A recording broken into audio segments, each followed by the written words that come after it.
Welcome to another episode of Anyone Have a Pencil. Today, my guest is Rachel Jo Smith.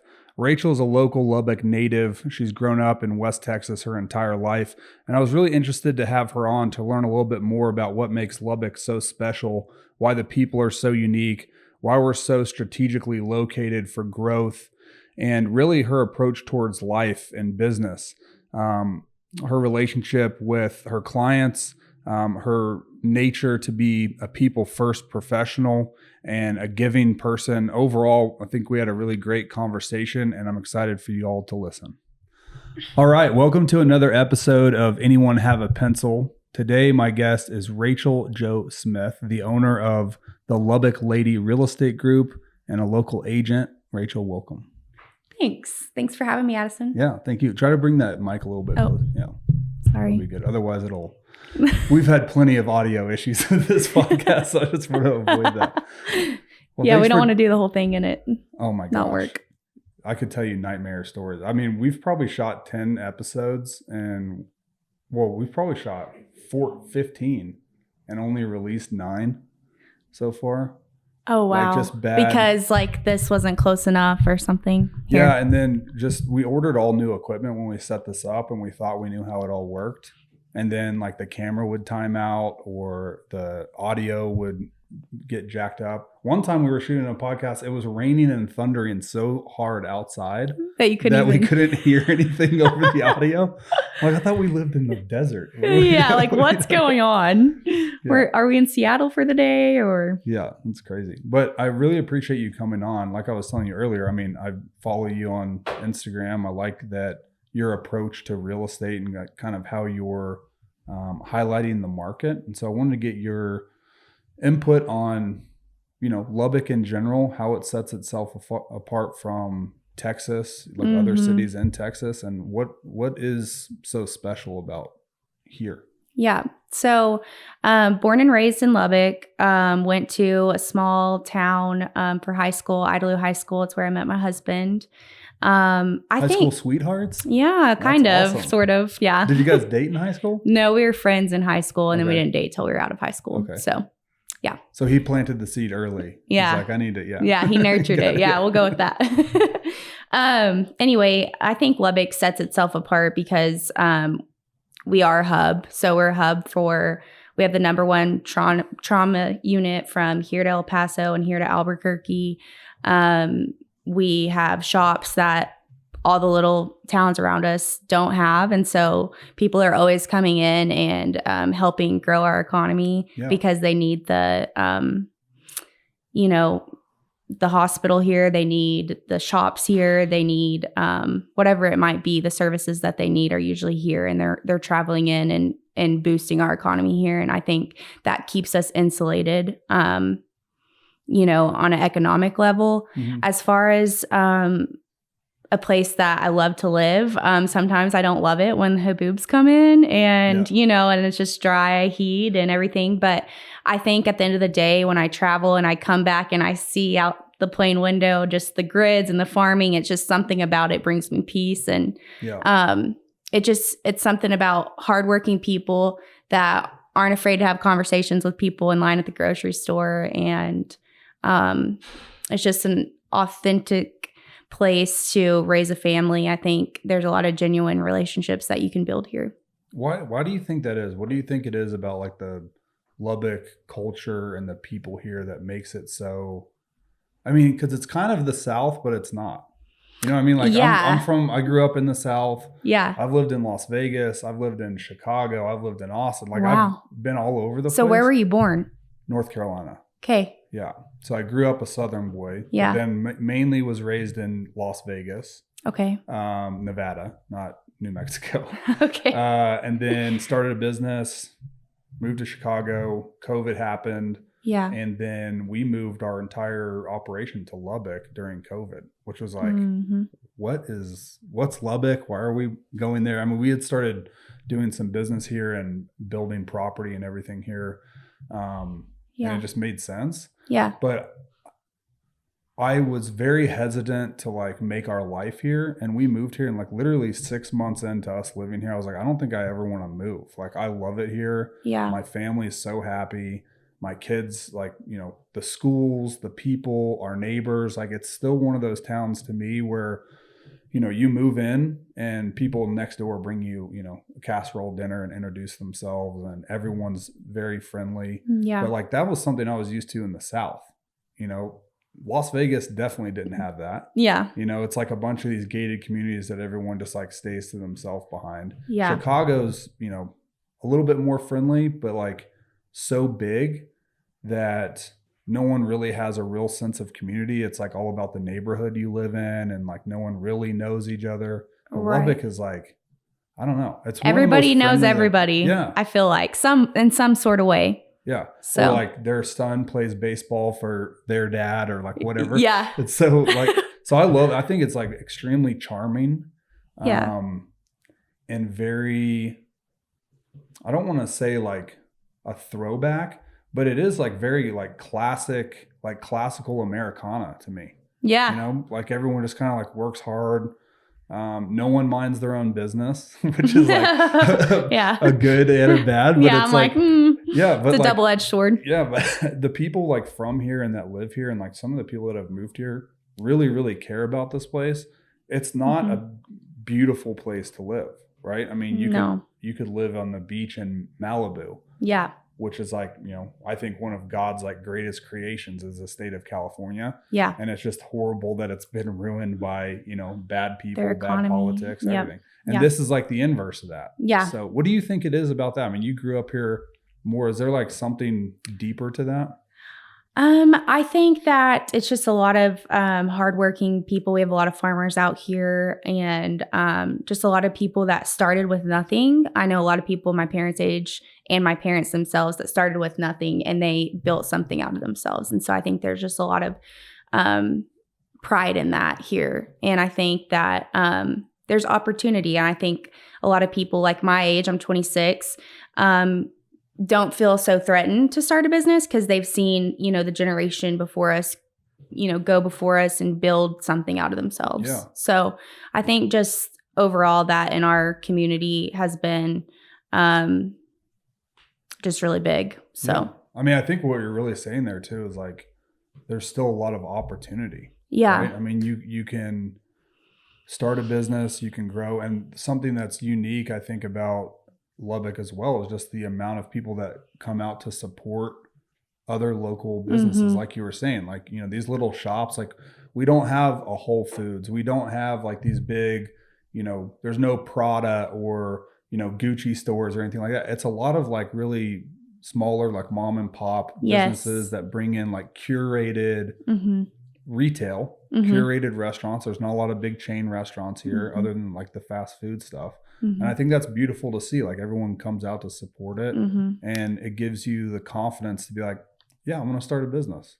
Yeah. I mean, I was at Odds and Ends this weekend for their big Chilton Day party, and they were giving out free lavender Chiltons, and there was music, and there was just people after people after people, because we went to Stella's after for brunch, and I just kept seeing all the people come in, and it was just stacked all day. And they're literally some of our close family friends that started that business, and they're thriving because Lubbock really does just come together and support each other. Yeah, that's awesome. The other thing I think before I moved here, I read this book called, I'm going to mess the name up. I think it's called Empire of the Summer Moon. And it's all about the Comanche Wars in West Texas. Yeah. So like before Lubbock was a town, Lubbock was Indian territory, right? And the U.S. What's that? Yeah. And the U.S. government was trying to get like white Americans, like settlers, right, to move west so that they could expand the U.S. territory, right?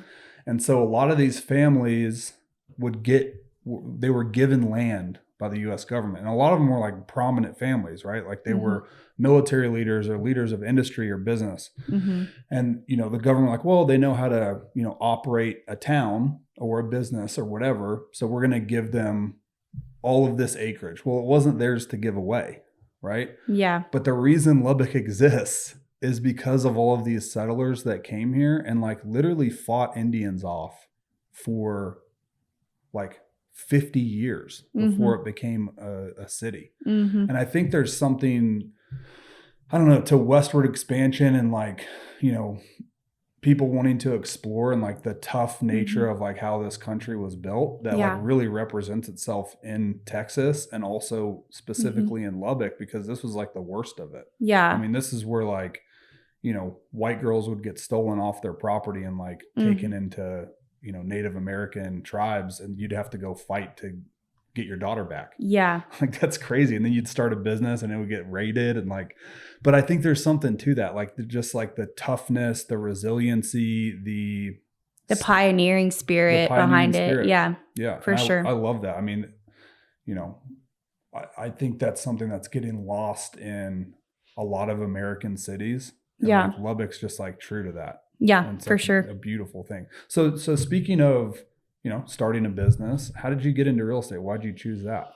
Well, my dad owns quite a bit of land around Lubbock, and I was actually selling food for Benny Keith Foods. And I was in Midland first, right out of college, took over a full territory, and then moved back to Lubbock whenever I got engaged because I wanted to be here, be present, planning the wedding. And I was like, then finally we got married, and then we got pregnant, a honeymoon baby. So, wow. Yeah. So I was like, all right. Well, he'd been waiting since high school. I know. Like, I'm not wasting any time. He's been nurturing me for a while. So he's like, we're wasting no time here. Anyway, so we had our kid in 2021, and I had a maternity leave from my job. And during that time, like, I just can't sit still. I'm always thinking, like, what can I do? How can I be creative? What business could I create? And I was talking to my dad about some land, and he's like, hey, if you're bored, just call up Toot and Totem, or like call like Circle K or Buc-ee's while you're at it, you know, and see if they'll buy this land off the interstate. And I just started like going after it and doing like for sale by owner type calls and just trying to find like commercial buyers for my dad's properties.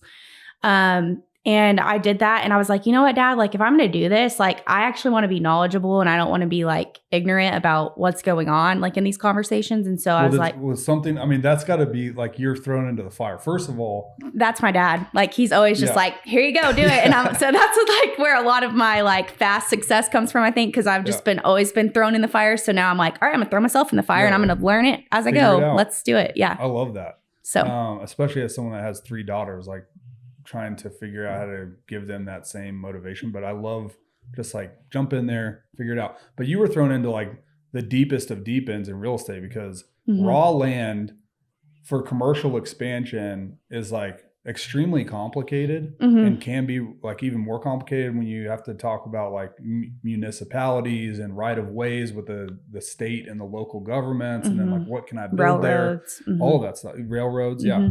So your thirst for knowledge on that, did like something happen? Like I'm sure you're calling these big corporations. Yeah. Like, and I literally felt stupid. I was like, oh my gosh, Dad, what did you do this time? Put me in these conversations. And I'm like I'm a girl and I'm young, and people are probably like, oh my God. But you know, I found connections. I think that's something I'm really good at, is just being a connector of people. And like, I found a connection of somebody I knew here that was already in commercial real estate. And I asked him if he had a buyer. And then, you know, they brought us a letter of intent. And then another lady that's in commercial real estate, and we had a meeting with them, and like just being eager to like connect like a buyer to my dad's land. And I think that's a lot about what real estate is just finding the perfect match on whether it's land, residential, commercial. You're really just connecting people to the right resources. 100% agree. I also think, you know, real estate agents get a bad rap, and for good reason. I think, you know, I talk a lot of crap about real estate agents. I talk a lot of crap about attorneys, and most of that is just because like less than 1% of them are qualified to do what they're supposed to be doing, right? It's not hard. Like the barrier of entry to get a real estate license is very low. Yeah. You pass a test.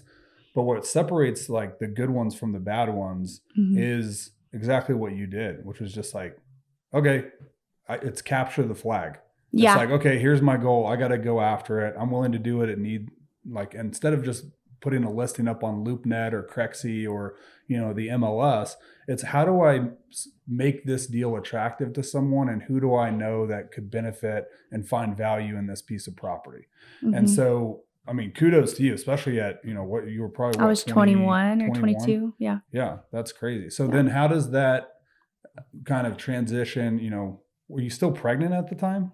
No, I was breastfeeding Charlie while I was like doing my real estate courses. So I was just like, no, doing my real estate courses. Because I remember I asked my dad, I was like, hey, let's do this. I was like, if you pay for my real estate courses, I'll like work for you and I'll be knowledgeable. I want to be a knowledge broker for you. I don't want to just, I have the tenacity and I have the grit to go after this, but I want to actually know what I'm doing. Yeah. And I don't want to be like stupid talking to these people. And so he paid for me to get my license. And then I went back to work for a little bit with Benny Keith. And I realized I was like, no, I just want to go full fledged into this real estate thing. You fell in love. Yeah. Yeah. And so that's kind of how it all started. That's great. Yeah. And so how's it been going since then? Because since then you're doing, looks like residential, commercial, like everything under the sun. I do. Yeah. A little bit of everything, which is fun. That's kind of me. I'm very like ADD. I'm like, I love to just kind of play with everything and just grow in my knowledge and skill sets. So I have like 16 land listings right now. And I think about 8 commercial listings. And then I hold about 16 residential listings at a time. Okay. Awesome. Were you diagnosed ADD or is that self-diagnosed? No, it's self-diagnosed, but I no. Okay. That's like a quality that a lot of like high output people have and entrepreneurs. Yeah. I know my dad has it. He was never diagnosed, but like I remind myself a lot of my dad and good ways and bad ways. Yeah. Yeah, I know I do because I'll be sitting there and I'm like, I have to do all these things on my list today. Like I time block my schedule. And then I'm sitting there, I'm like, oh my gosh, I cannot focus. Yeah. So how do you manage that?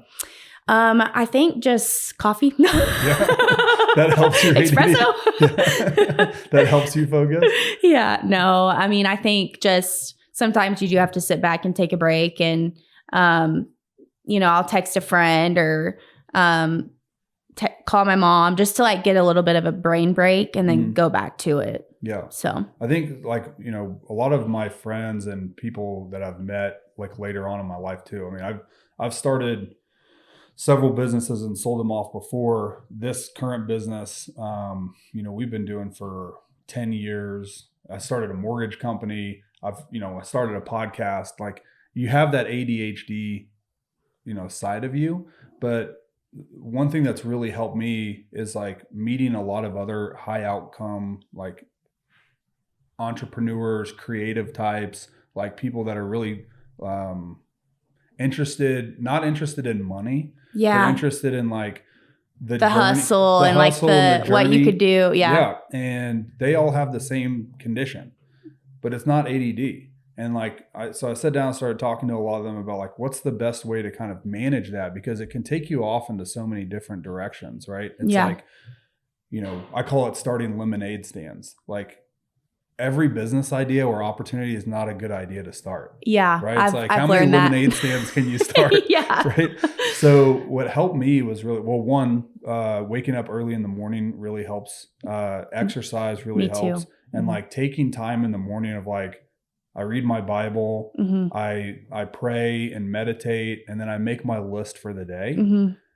And then of that list, I kind of organize it with like, okay, well, what's the most like added value that I can bring to my day today, right? And like, because with our brains, a lot of the times you're doing things for the sake of doing it. Right? It's like, oh, I just have to like go do it and like keep, just keep moving. Yeah. Okay. Well, you got to sit back and like be a little bit more calculated with, okay, what if I just do this one thing today? Yeah. But I can do 5 things to support that goal. So I love this. Going off of this, I was really bad at my schedule and a lot of that. And I think that fed into my ADD. So I love what you're saying because a lot of success is really in these small things that we think are so small, but they're actually monumental. And so I've been waking up and working out at 5 a.m. I do my class. I get back. I take my vitamins. I take my green drink. I sit down with my coffee and my breakfast, and I'll do my devotional, pray, meditate, then go get in the shower, get ready. And then another thing I've been doing is instead of setting my schedule up for like that day, I'm setting it up usually like by Friday for the next week. Yeah. But if not, at least by Sunday at 8, I need to have my whole schedule lined out, and I send it to my admin. Yeah. So she knows like, hey, this is what I have going on. It's all time blocked. If you are curious where I am, this is where I am. Yeah. And it's really helped my brain like function better, because it's like, oh, like I don't have to think like right now what I'm doing. It's like, it's just on my schedule. And so that's been great.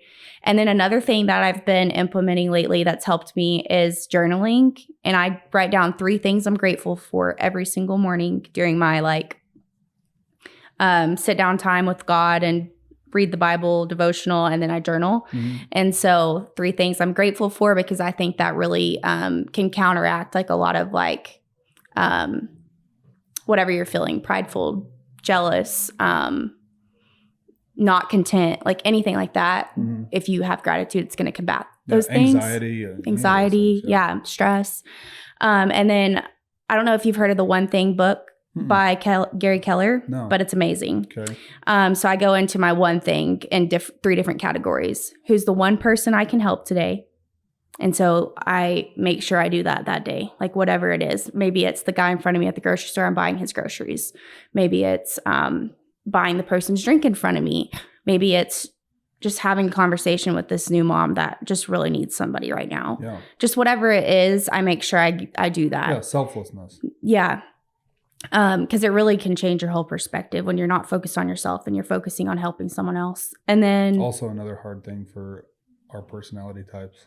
Yeah. I don't know. I enjoy it, but yeah, I guess it can be kind of hard, especially if you're in the middle of the grind and you're not thinking. But tunnel and then vision is a good and bad byproduct of that, right? Yeah. So. Yeah, for sure. And then another one thing I do is a mindset and wealth and health. Okay. So mindset kind of comes from gratitude, but one thing I can do to increase my wealth. Mm-hmm. So what is that? Am I going to go get a listing today? Am I going to increase my stocks? Am I going to invest this in a CD? Like, what am I going to do to make myself 1% better in that area today? Mm-hmm. And then 1% on my health. And usually that is waking up and going to the gym at 5 a.m. because that's not always easy. But I know I'm a better human and I accomplish my day better whenever I do that. Yeah. So it tames your animal brain earlier in the day. Yeah. So you can focus on because if you wake up at like 7 and your kid's waking up and you have to get ready and you have to get your kid ready and get him to school, me to school, people are calling, like I used to do that and it's just not a great start to the day and then gets you out to a bad start. Yeah. One thing I would challenge you to do too, I think when you're talking about like the wealth side of things too, is like separating building real wealth from building money or cash flow. Like income and wealth are 2 different categories. Mm-hmm. And it took me so long to learn that. Yeah. Like, like the first company I started when I was in my 20s, I made more money at the time than I'd ever made. And I came from, very humble beginnings, and I spent all of it, or didn't pay taxes because I didn't know like which assets what you should have been saving on. Yeah. All that stuff. And so like the big change for me was like, you have your income bucket, right? It's like getting a listing as income. Yeah. Right. Or potential income for you. It's like, having that in the category of like, this is, future cash flow to me. But building wealth, and the thing that I learned, probably too late. I mean, I was 32, and luckily I've been able to catch up a lot since that. But building wealth is like the idea of owning assets. Yep. And owning assets that pay you, and owning assets that you don't have to sell to realize the wealth from that. Yeah. You know what I mean? It's like, that's why I love real estate so much. Yes. Is because, I own, what did we decide this time? 400. I think I own like 400 properties now, which is like kind of insane. Yeah. the goal is not to ever sell that. If I do sell it, it's because I'm 1031ing it. And the other way to pull income out of that is just to refinance it. I get to pull, that's wealth, Yes. right? It's Yeah. like pulling equity out of something that now I don't have to pay taxes on any of that, Mm-hmm. right? And that, like, that's my other bucket. Yeah. So that changed big time for me, probably, how old am I now? I'm almost 39. So 7 years ago, Mm-hmm. is like having those goals in the morning. Yeah. Use your income, build up your income as much as you can. Yeah. But then build wealth. Like, With what that, are you yeah. doing to build wealth on that? Well, I'm going to take off listing from my wealth one thing. Yeah, take the wealth off. And just make it like, how much money am I going to put into my profit first budget in my bank, which is like what I use to invest in real estate. I would leave it on there. Like, just keep it, hey, this is my goal, right? For this, how many listings I want. Leave an income goal on there and then do a wealth goal as well. Yeah. Right. One thing that I saw you doing too, and I don't know if you came up with this, it sounds like it was like a challenge that you guys got or something like that, of doing 40 listing presentations in like a really short amount of time, right? How many listing presentations have you done? 8. 8? Okay. Yes. And what period of time? So like a week and a half. Okay. Is that abnormal? That's a lot. It's one a day. It's very abnormal. Yeah. I had like a couple, like 2 or 3 one day and, but yeah, it's very abnormal. Most people do not even get 40 listings or like transactions in a year. Most people are like doing 1 transaction a month. Yeah.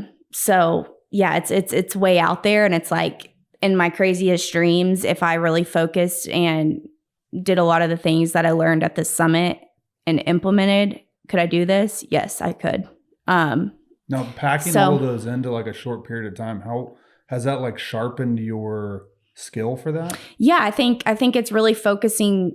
I think that was the objective, right? He wanted to challenge us to do this so that we would start using all these things that we learned at this conference and implementing them and like growing our skill set and being a listing expert. Yeah. And so I think it really has helped me a lot, like get it down even more. Like I think I thought I already had it down, but I think there's always something you can like learn and grow in and become more efficient or effective in. Is there something you can think of that like before you started doing that, you're like, oh, this is like crushing it. Like in my presentation, I know this is like a good piece, that now that you've done and you're doing more, that you're like, man, I could throw that out because I'm replacing it with this or like whatever. Yeah. I think like, I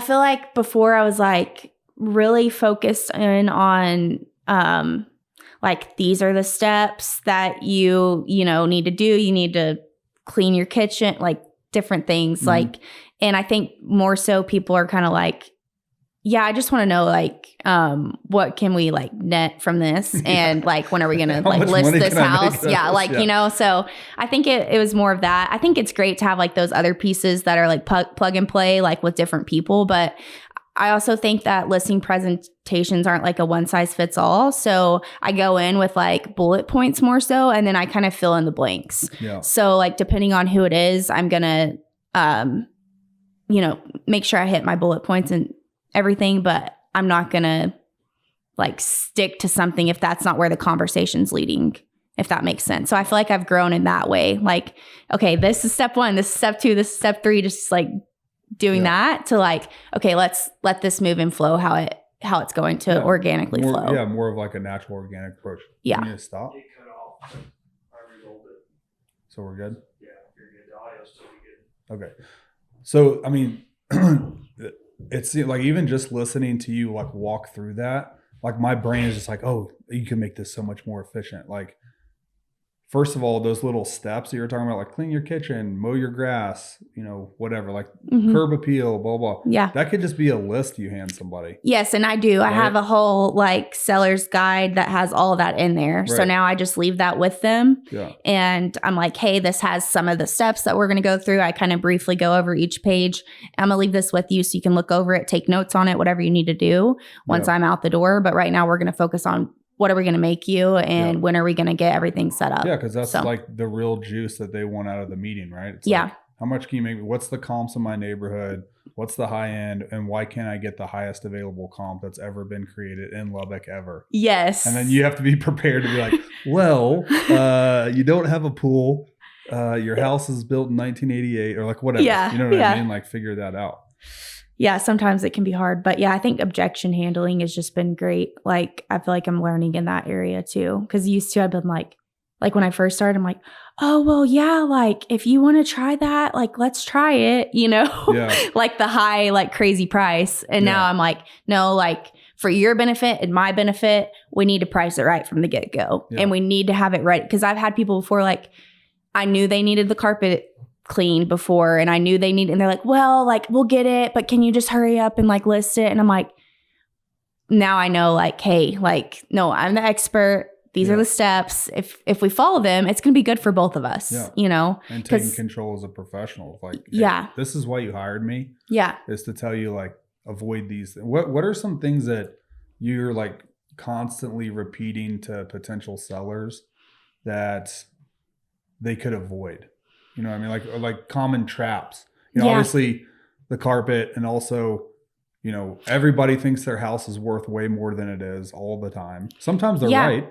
So I think when someone calls me and they're like, hey, Rach, I'm thinking about listing my house. I'm like, they're like, is it a good time to sell? And I'm like, well, it depends. Are you ready to price your house at the right price? Like, and kind of setting that expectation from the get-go. So then whenever I'm at their kitchen table or I'm at the coffee table, like they're already knowing, like, I need to price my house right, because if not, it's going to sit here forever. And then we're going to have to give out lots more concessions, and we're going to come down on our price, and it's just going to not be great. And so I think the biggest part is just, I'm always telling them, like, it's all in the pre-listing game. It's all in creating the hype. It's all in, like those steps that we take to make sure that this listing is the utmost presentable. So then that those first 50 eyes that we get on the property, we're going to get an offer out of it, you know? Yeah.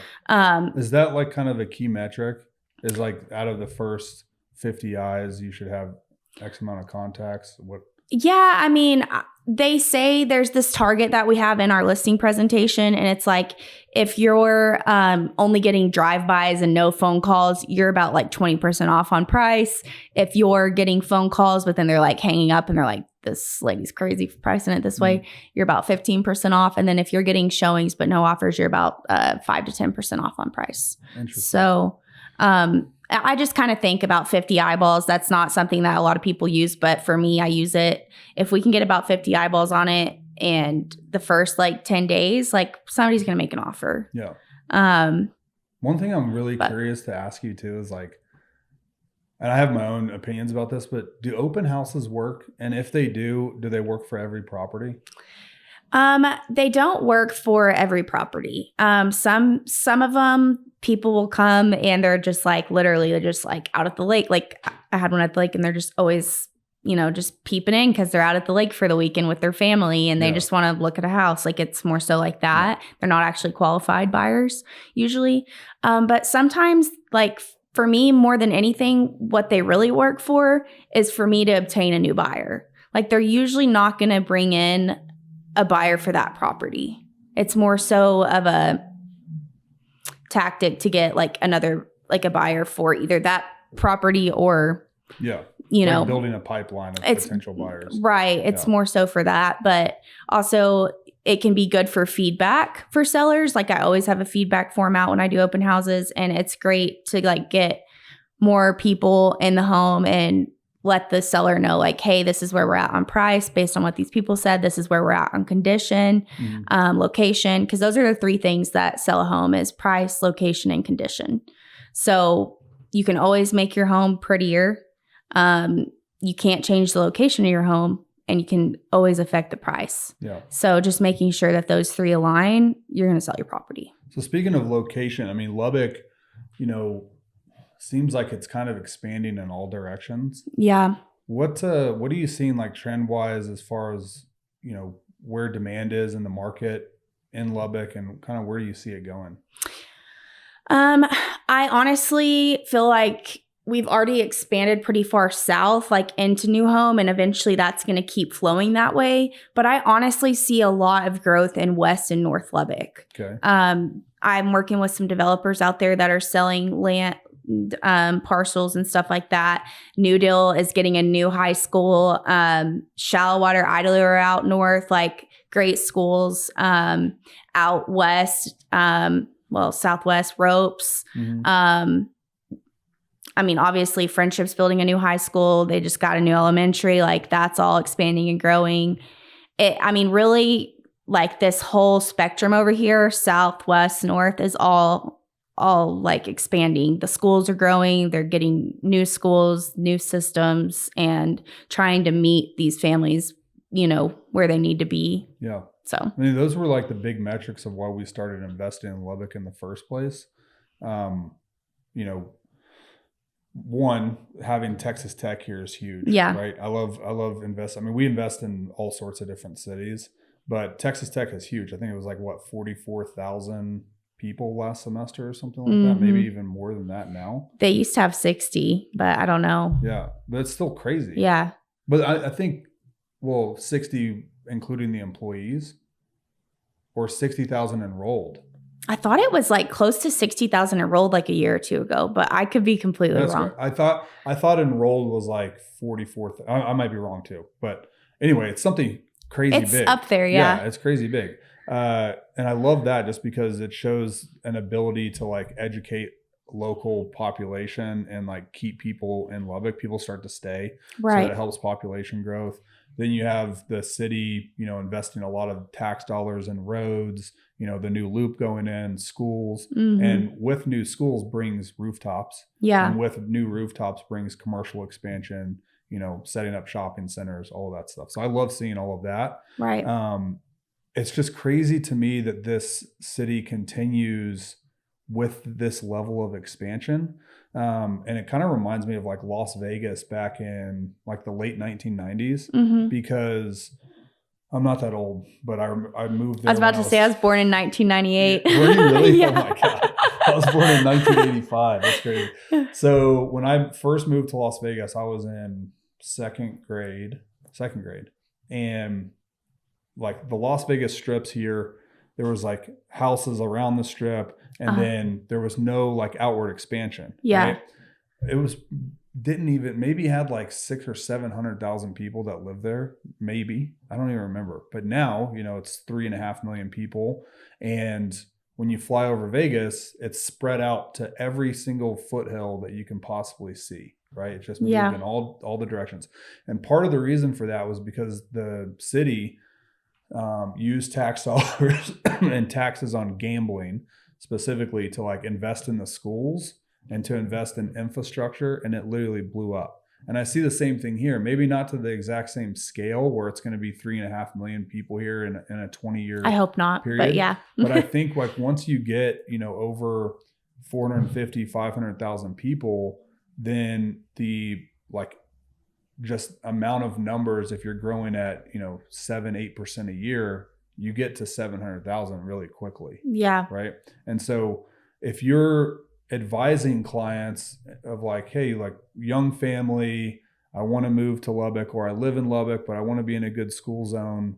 Yeah. Where are you, showing them homes? Like what's like the area to buy? And it can be a couple different places, but so my ideal client usually is wanting Cooper, or they're wanting like Shallow Water, Ropesville, New Deal, Idlewild. And they're like exploring their options in these small or New Home. They're exploring these options on like the outskirts. And so I would say a lot of my clientele is like looking in the next couple of years to be moving out to one of those smaller schools, because they're just like, man, Cooper's blowing up. It's so big. Yeah. Which I think there's good in both, right? Like Cooper yes, they're big, but they have a lot to offer. They have swimming now and just dance and all kinds of things that kids can get enrolled in. Yeah, they probably do. That's when you really know that you made it. You have a water polo team. If we do, that's insane. I need to look at that. But yeah, I mean, that's kind of where most of my clientele is looking. Some of them are in Friendship too, but I would say that's more people that don't have kids are looking in that area. So really, people that don't have kids are looking to move. And is it because pricing's that much better, or they want more land? Yeah. Like, what's really like driving that? I think there's just a lot of development going on there with affordable housing. And so I think that's kind of where they're able to purchase. Okay. So Interesting. yeah. You gotta keep an eye on those markets. What's Ropesville? I don't think I've ever heard of that. Yeah. So it's just out off the Brownfield Highway. If you go out maybe 20 minutes, Okay. Small little school, kind of like Idalou. Idaloo's out Yeah. 6282 this way, and they're out this way. But I think they're like a 2A, maybe a 3A now, probably just a 2A. A lot of good families. One of my good friends lives out there. Another good friend is sending her kids out there. Yeah. She lives in Lubbock, but she's transferred them over there. I have friends that graduated from Idalou with me that are coaching out there. Wow. So just a good little Also community sounds like in a town. really cool name. Like it sounds like a town out of a Western. Yeah, You know, exactly. like, yeah, head them to Ropesville. They're Yeah. going to Ropesville Yeah, and they're going to practicing their Ropesville. roping. Yeah, exactly. So what are some trends that you're seeing? And, you got into this game in 2021, which is like crazy because you benefited from a lot of economic conditions that made it, easy to sell homes, right? You had Mhm. basically free interest rates, lack of supply, Yeah. like historically high demand, all that good stuff. Yeah, I got in on like the tail end of that. Well, now a lot of your peers are out of real estate, right? So loan officers, real estate agents, like, they're baristas or they're teaching a Pilates class now, or like they're not agents anymore, right? Yeah. So how have you kind of managed this cycle in real estate? And like, what are some of the trends you're seeing that you can benefit from over the next couple of years? Yeah, I think that there's a huge like market niche right now in real estate for realtors out there. A lot of sellers are not getting the appropriate expectations set by their first agent, and they're like getting disappointed when their house sits there for longer than they expected because the new average days on market is about 80 to 90 days. And so there's going to be a big like gap there that you could take hold of as a realtor if you're still in the business on terminated or expired listings. And so just like being the second agent's always easier because that first agent's already like probably done a lot of work and got a lot of buyers and eyes on it. And the seller probably at that point is just ready to get their home sold. They're ready to drop the price. Like, let's get it sold. Mm-hmm. So you go in and you get it sold. And so I think there's a cool like opportunity there. I also love working like with my sphere. I mean, that's my bread and butter. It's where I do like 90% of my transactions. For my team, I do buy some leads too from Zillow, homes.com, just different things like that. They get some sign call leads that we get on our properties. Mm-hmm. But most of those are going to be outbound to my team members. Okay. So have those been effective? I've heard mixed reviews on those, but are they like quality leads? Yeah. So, I mean, if you're good at like script practice and role playing, like you can have a good conversion rate, but a good conversion rate on Zillow is about 50%. So really if that tells you, that's what we're at. So we do a good job with our leads and retention on follow up with those people, because sometimes they'll come through and they're like, well, we're looking like 6 months, or we really just wanted this house, but it's already under contract. And so we have something we implement called the 12th mile follow up. And so just making sure like we touch them through 4 different platforms, 7 different times the first round, and then we add on another 5 touches at the end. Yeah. So we have similar metrics too, like our investors. I mean, ours is like less acute because, they're not like in Lubbock looking at a specific neighborhood. Yeah. Right. But I mean, we'll get like thousands and thousands of leads, and, you got to call them 10 times, leave voice messages, follow-ups, all that stuff before you can even like disposition it. Mm-hmm. But I think the real impressive, 50% is such a high conversion ratio. That's like beautiful. Like, I don't know what you did to like get it there, but that's congratulations. That's awesome. You said scripts and just like constant follow up with them. Yeah. I honestly, like whenever I answer the phone, which I did a lot, like about a year in, I just feel like I have a way of like getting random people to like trust me, I guess. I think it's like emotional intelligence that I learned in college in a class with Kathy Crockett. She taught us like different ways that our neuropaths work and how can we like read people and like play off that. And so I do feel like I have like a superpower in that way where I can make people feel like they've known me for a long time when we really just met. And so even if that's over a phone call, but I think the biggest part is just trying to set that appointment on that first phone call. Cause I'm like, if I can get them in person, like I'm going to check on their family and I'm going to get to know them and they're going to become like family to me. So,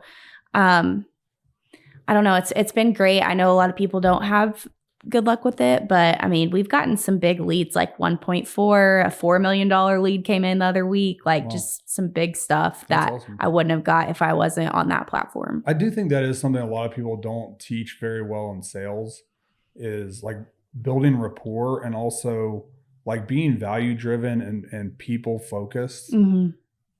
There's so many bad salespeople that I've met and, you know, trained and fired and all of that stuff that like they think their goal is to get on the phone and just like throw up information. You know what I mean? Like, hi, like, I need to know how much money you have or like what price range you're looking for, blah, blah. It's like, dude, slow down.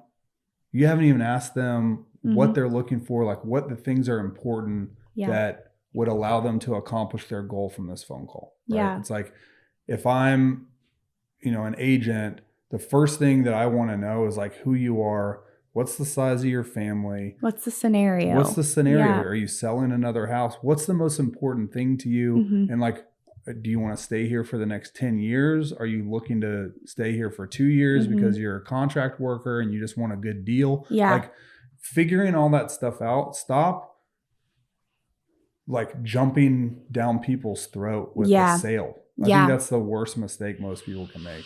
Yeah, we call it wait, which is why am I talking?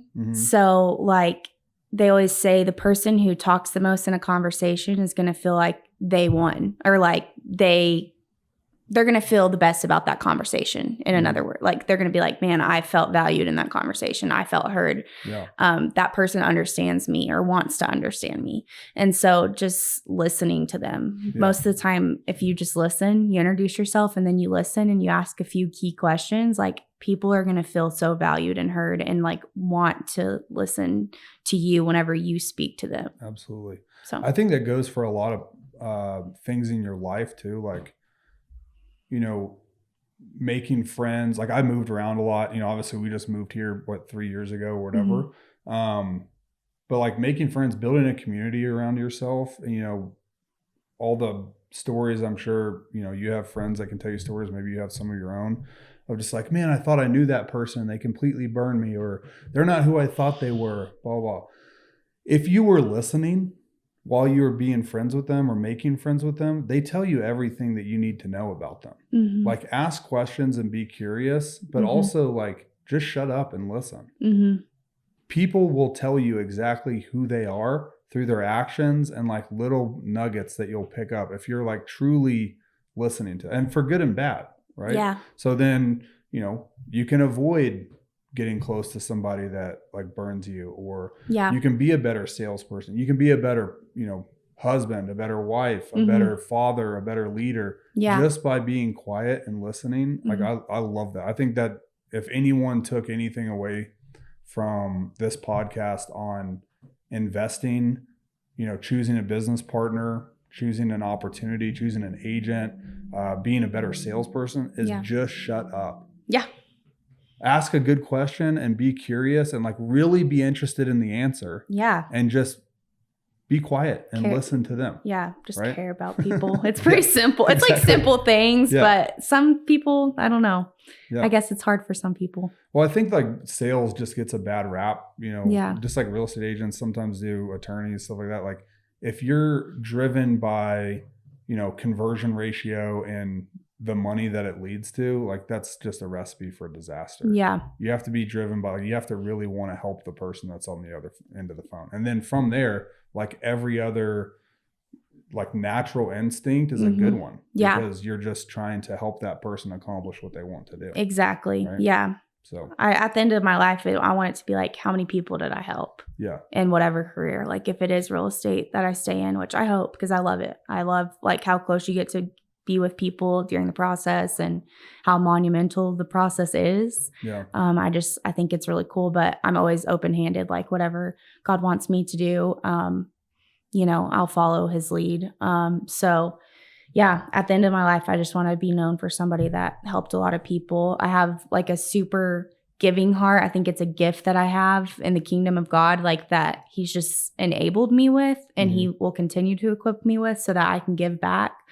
But I've learned throughout the past years that I have to be careful who I give to, and like should have shut up and listened to what people's true intentions are, because I would have figured out like, oh man, these people are probably just going to use me for my money and then leave me or whatever. Or your time, like my time. What's more valuable than that? All of that. I mean, Right. just like everything, And so, yeah, I think just staying curious and asking good questions is something that I've learned a lot recently. Yeah. All right, we're going to do some rapid fire questions for you.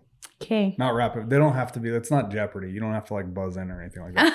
But I do want to ask you a couple questions. From a technology standpoint, I'm an old man, right? So, I don't know. No, you're not. Yeah, well, I'm old enough that, I went through middle school and high school without any social media, right? You grew up in a generation that had all of that. Is there like a piece of technology now that you really feel like is a game changer for your business? Yeah, I mean, I think that I would love to say Instagram, but I really feel like it's Facebook. Mm-hmm. I get a ton more like engagement there and just comments and everything. I feel like a lot of people that buy from me or that are my friends, just whatever, my parents' friends, like we all interact on Facebook more than Instagram.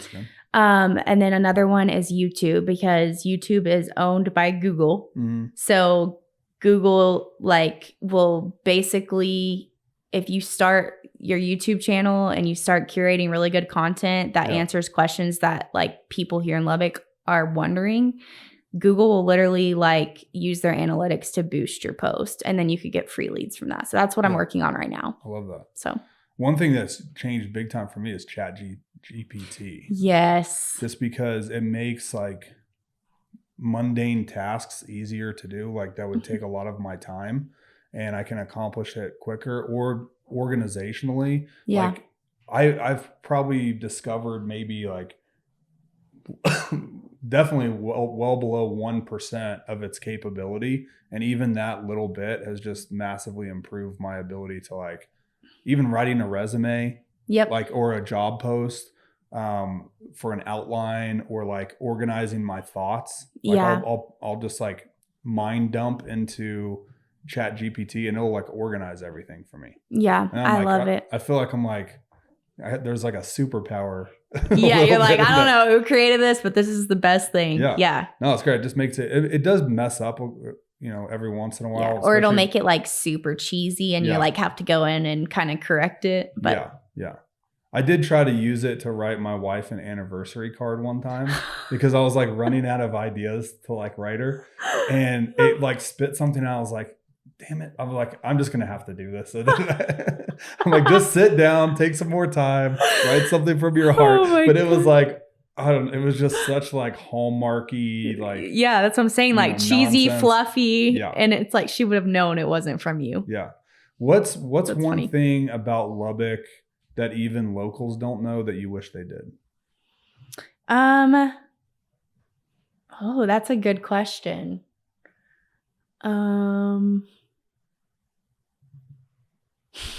That's all right. We can go on. That's a hard question. Yeah. I think I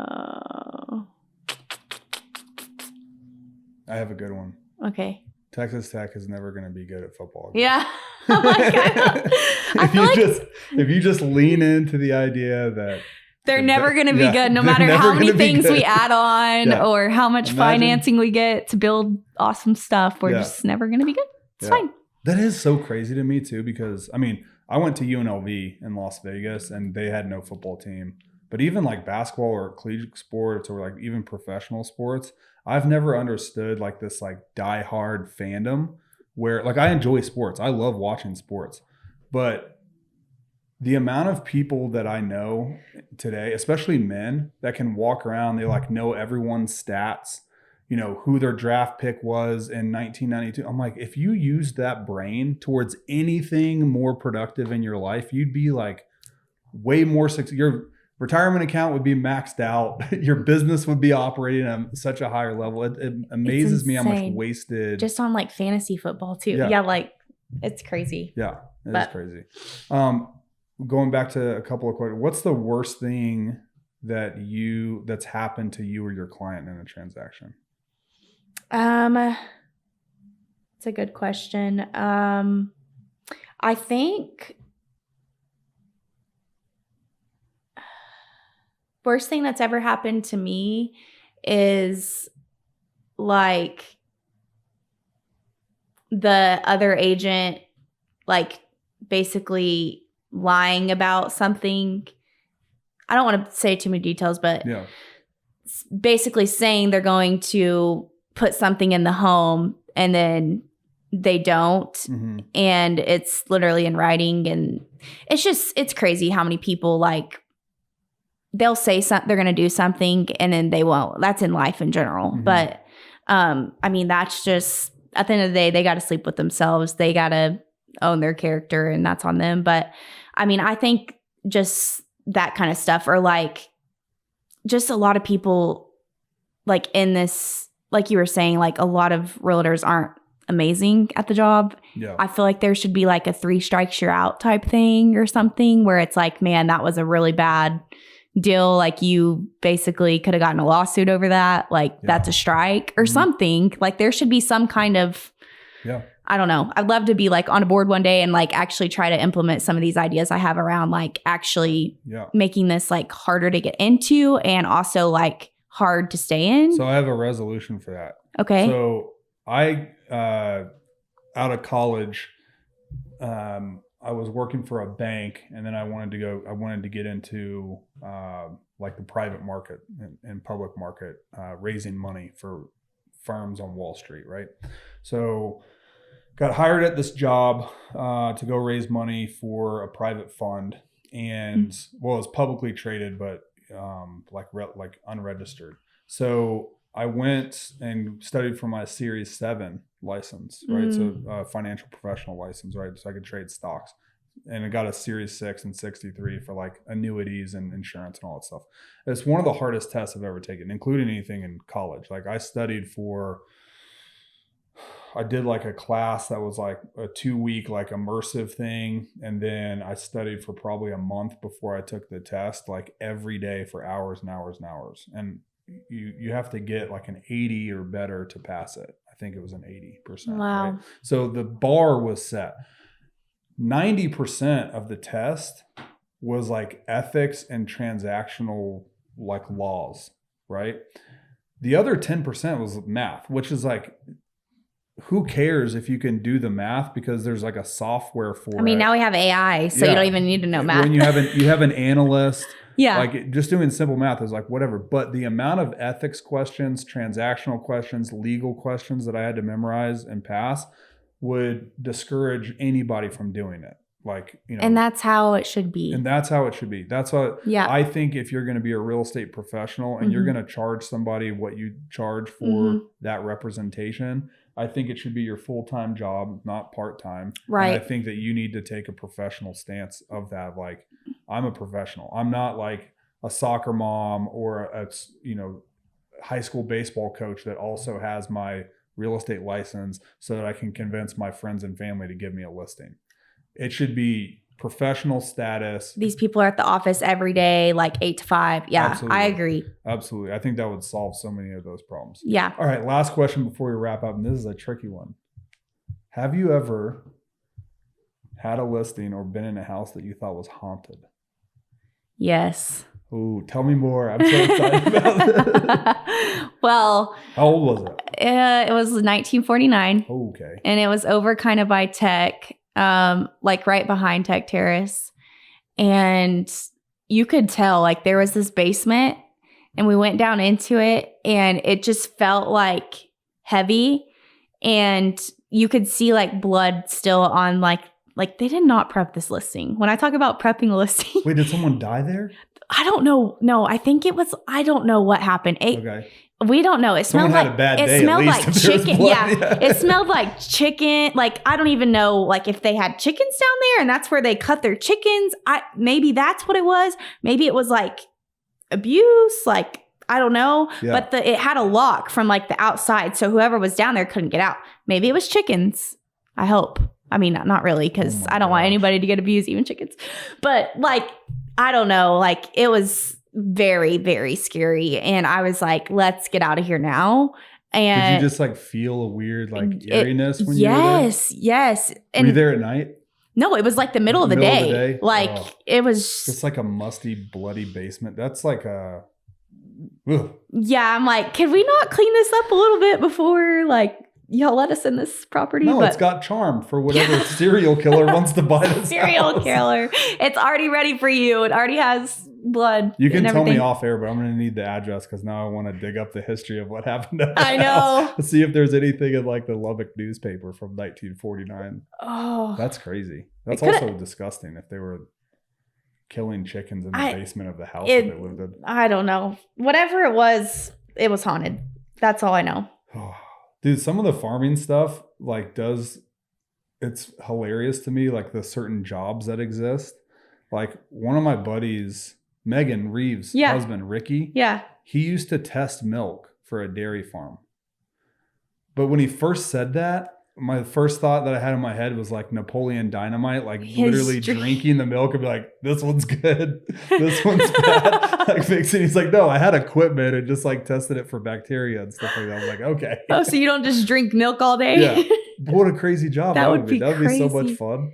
Yeah, that would be fun. I'd hate milk after about, a day, but. Yeah. Well, Gosh. Rachel, I really appreciate you coming on. Where can people find you and learn more about your business and how can they contact you? Thanks for having me on. Well, you can contact me on my cell at 806-392-6839. You can contact me on Instagram at Rachel_Jo_Smith_. And then, wait, hold on. Can we clip that part? Yeah, it'll all get clipped. Okay, because I'm like, I need to like look at my, I think it says realtor after that. It does. Okay. So I'll just start over. Yeah. Yeah. Thanks for having me. And you can find me on Instagram at Rachel_Jo_Smith_realtor. And I'm on TikTok, Facebook, LinkedIn, YouTube. All it's going to be under Rachel Jo Smith or the Lubbock Lady Reg. Lubbock Lady Reg is TikTok. My number is 806-392-6839 if you need anything or have any questions. Awesome. And you can find this podcast anywhere that you find podcasts. We're on Spotify, iTunes, YouTube. We're on like every single podcast network. So we'll post all the links to Rachel's accounts in our YouTube comments and on Instagram. And if you want to learn any more about her, you can DM her directly and we'll connect you. Thank you.